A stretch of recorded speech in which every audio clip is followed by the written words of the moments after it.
السلام علیکم. امید ہے آپ سب کہہ رہا عافیت سے ہوں گے. آپ سب کو میری طرف سے جمعہ مبارک.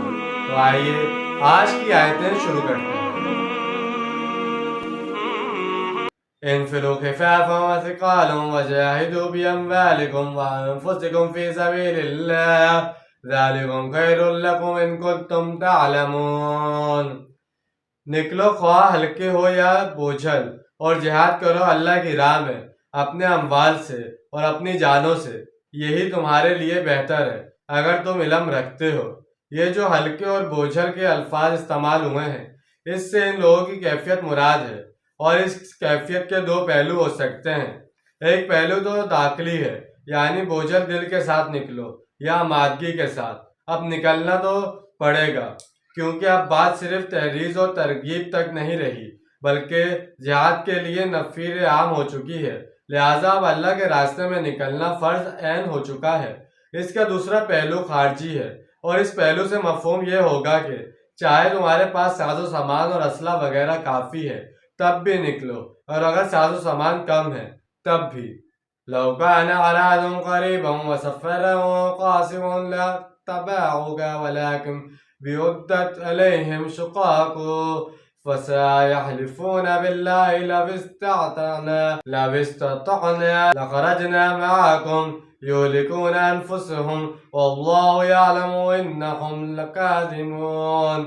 اگر مال غنیمت قریب ہوتا اور سفر بھی چھوٹا ہوتا تو اے نبی صلی اللہ علیہ وسلم یہ آپ کی پیروی کرتے، لیکن ان کو تو بڑی بھاری پڑ رہی ہے.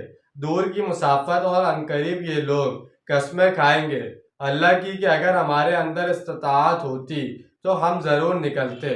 تم لوگوں کے ساتھ یہ لوگ اپنے آپ کو ہلاک کر رہے ہیں، اور اللہ کو معلوم ہے کہ یہ بالکل جھوٹے ہیں. اگر ان منافقین کو توقع ہوتی کہ مال غنیمت آسانی سے مل جائے گا اور ہدف بھی کہیں قریب ہوتا تو یہ لوگ ضرور آپ صلی اللہ علیہ وسلم کا ساتھ دیتے. مگر اب تو حالت یہ ہے کہ تبوک کی مسافت کا سن کر ان کے دل بیٹھے جا رہے ہیں. رسول صلی اللہ علیہ وسلم کی عادت مبارکہ تھی کہ آپ صلی اللہ علیہ وسلم کسی بھی مہم کے ہدف وغیرہ کو ہمیشہ سیگا راز میں رکھتے تھے.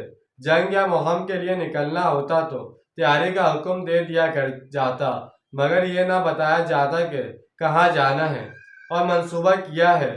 اسی طرح فتح مکہ کے منصوبے کو بھی آخر وقت تک خفیہ رکھا گیا تھا، مگر غزوہ تبوک کی تیاری کے حکم کے ساتھ ہی آپ صلی اللہ علیہ وسلم نے تمام تفصیلات بھی اعلیٰ اعلان سب کو بتا دی تھیں کہ لشکر کی منزل مقصود تبوک ہے اور ہمارا ٹکراؤ سلطنت روما سے ہے، تاکہ ہر شخص ہر لحاظ سے اپنا جائزہ لے لے اور داخلی اور خارجی دونوں پہلوؤں سے تیاری کر لے، ساز و سامان بھی مہیا کر لے اور اپنے حوصلے بھی پانچ پرکھ کر لے.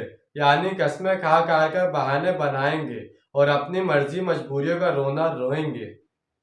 عفا اللہ عنک لما زدت علی الحم حتی یتبین لک الذین صدقوا وتعلم الکاذبین.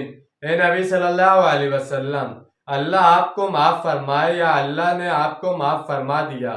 آپ صلی اللہ علیہ وسلم نے انہیں کیوں اجازت دے دی، یہاں تک کہ آپ صلی اللہ علیہ وسلم کے لیے واضح ہو جاتا کہ کون لوگ سچے ہیں، اور آپ صلی اللہ علیہ وسلم یہ بھی جان لیتے کہ کون جھوٹے ہیں. یعنی آپ صلی اللہ علیہ وسلم کے پاس کوئی منافق آیا اور اپنی کسی مجبوری کا بہانہ بنا کر جہاد سے رخصت چاہی تو آپ صلی اللہ علیہ وسلم نے اپنی نرم مزاجی کی وجہ سے اسے اجازت دے دی.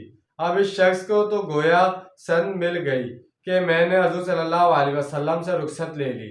جہاد کے لیے نکلنے کا ارادہ تو اس کا تھا ہی نہیں، مگر اجازت مل جانے سے اس کی منافقت کا پردہ چاک نہیں ہوا. اجازت نہ ملتی تو واضح طور پر معلوم ہو جاتا کہ اس نے حضور صلی اللہ علیہ وسلم کے حکم کی نافرمانی کی ہے. اس طرح کئی منافقین آئے اور اپنی مجبوریوں کا بہانہ بنا کر آپ صلی اللہ علیہ وسلم سے رخصت لے لی گئی. تو جیسے کہ آج ہم نے 3 آیتوں کا ترجمہ اور تفسیر بیان کی ہے. امید ہے آپ کو سمجھ میں آئے گا اور پسند آیا ہوگا. ملتے ہیں اگلی ویڈیو. اپنا ڈھیر سارا خیال رکھیے گا، اپنے زیادہ دوسروں کا خیال رکھیے گا. جب تک کے لیے اللہ حافظ، فی امان اللہ.